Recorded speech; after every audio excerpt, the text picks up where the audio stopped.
waqtiga oo ciriiriya waxaan ku soo dhaweynayaa madaxweynaha Jamhuuriyadda Federaalka Soomaaliya mudane Maxamed Cabdullaahi Maxamed Farmaajo.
بسم الله الرحمن الرحيم. وقت وعيري waxaan isku dayayaa inaan soo koobo gudoomiyaha golaha shacabka iyo gudoomiyaha aqalka sare ra'iisul wasaare ku-xigeenka iyo guud ahaan golaha xukuumadda madaxweynayaasha dawlad goboleedyada gudoomiyaha gobolka Banaadir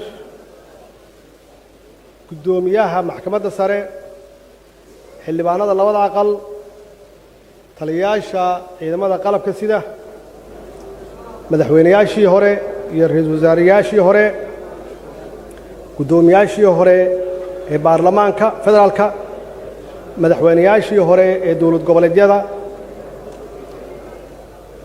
hogaamiyaasha ururada siyaasadeed ururada bulshada rayidka ah ay ugu horeeyaan culamaa diinka ururada haweenka ururada dhalinyarada wakiilada beesha caalamka bahda saxaafadda iyo bambeyda marti sharafta kale waxaan ku salaamay salaanta islaamka assalaamu calaykum wa rahmatullaahi wa barakaatuh. marka hore waxaan rabaa inaan kaga cudur daaro waqtigii oo dib nooga dhacay waxay ahayd barnaamijkeenu inuu saaka bilowdo waxaanan idinka mahadcelinayaa dulqaadkiina ilaah baa mahad iska leh oo mar walba noo suurtageliya oo noo fududeeya kulamada noocan oo kale ah khaasatan kulankan maanta aan isugu nimid oo ah gabagabada wadatashiga qaranka uu hogaaminayay ra'iisul wasaaraha ay qayb ka ahaayeen dawlad goboleedyada madaxweynayaashooda iyo gobolka Banaadir sharaf bay tahay inaan kala soo qayb galo kulligiin aad ka soo qayb gashaan xafladan aan ku soo gabagabaynayno aan ku soo xireyno wadatashiga guud oo aan ku gaaraynay heshiis siyaasadeed oo doorasho wuxuuna noogu dhammaaday guul iyo noogu dhammaaday waxaan leeyahay hambalyo waxaan u hambalyeenayaa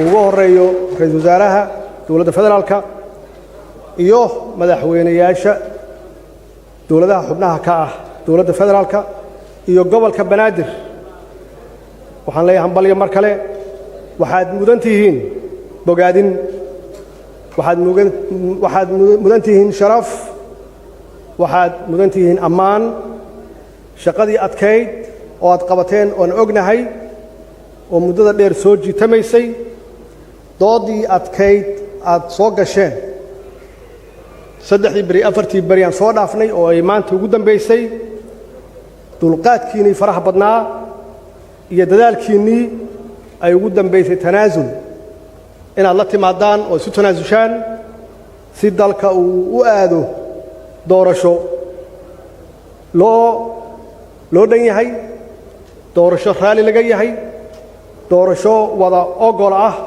oo kulligeen aan wada qaadanay oo aan wada aqbalnay.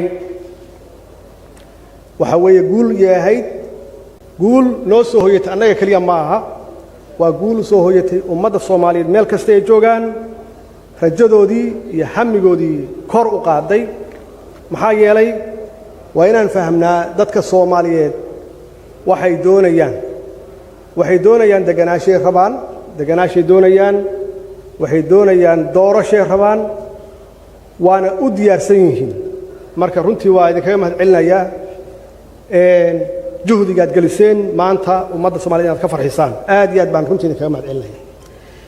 waxaan rabaa inaan mahad gaar ah aan u celiyo ra'iisul wasaaraha dowladda federaalka, hoggaankiis uu ku hoggaamiyey sida uu u casumay dowladaha xubnaha ka ah, dadaalkiisii faraha badnaa, uu dhabar adeegay, uu u dulqaatay doodii faraha badnayd oo dhinacyo badan ka imaanaysay. intaas waxaa dheer nabaddoonnimadiis sida uu ugu dhex jiro. waad ku mahadsan tahay ra'iisul wasaare sida runtii aad u hoggaamisay golahan wada tashiga ah ee wanaagsan, si aad u hoggaamisay. aad baan runtii kaaga mahadcelinayaa. madaxweynayaasha dowlad goboleedyada iyaga naftigooda waxaan rabaa inaan la dardaarmo. jidkan waa soo marnay, khibraddeedana waa leenahay. waxaan idinka codsanaynaa, ummadda Soomaaliyeedna idinka codsanaysaa, madaxdii halkan soo istaagtayna ay idinka codsatay inaad hawshaan laydiin xil saaray oo mas-uuliyaddiisa aad leedihiin inaad hore u dhaqaajisaan. doorashadan waxay u baahan tahay heshiis waa la gaaraa, laakiin waxay u baahan tahay hirgelin, waxay u baahan tahay dhaqangelin, waxay u baahan tahay dhammaystir iyay u baahan tahay. marka runtii mas-uuliyaddan idinkaas ka leh, idinkay hadda idinku soo wareegtay. the ball is in your court, saasaa la yidhaahdaa. aniga kaalintaydu iyo shacbiga guud ahaan kaalintoodu waxa weeye inaan idin kaalmayno oo aan idin duceyno oo aan idin kuu tufno oo aan idin barakayno. waan idin barakeennay. hawshaan waxaan idinkugu duceynay inuu ilaahay idin fududeeyo. hawl sahlan ma aha, dhammaystirkeeda waa naqaanaa. ilaahay inuu idin fududeeyo oo doorashadan inoogu dhammaato doorasho nabad ah, doorasho hufan, doorasho xalaal ah. murashax kasta, qof kastoo muwaadin ah oo doonaya inuu dalkiisa u adeego oo public service uu qabto, inuu xuquuqdiisa uusan idinka waayin, aad cadaalad u samaysaan. waxaan rabaa hoos inaan ka xariiqo koontada ama qaybta dumarka. yaan rabaa hoos inaan ka xariiqo. dumarku waa lafdhabarka bulshadeenna weeye, waa hooyooyinkeen, waa xaasaskeenna weeye, waa gabdhaheenna. waxaa loo baahan yahay inaad xuquuqdooda xaqiijisaan oo kootada la sheegayo oo ah 30% inaad muujisaan. markaan inaan 40 gaarsiin karno hadduu eeba yidhaahdo. cafiska walaalkay uu soo jeediyey madaxweynaheygii hore oo aan saaxiib ka nahay ee Sheekh Shariif waa wada qaadanay soo maaha. anna waa idin cafiyey, cafigiina waa qaatay. aad cafisay aan cafinay waa qaatay.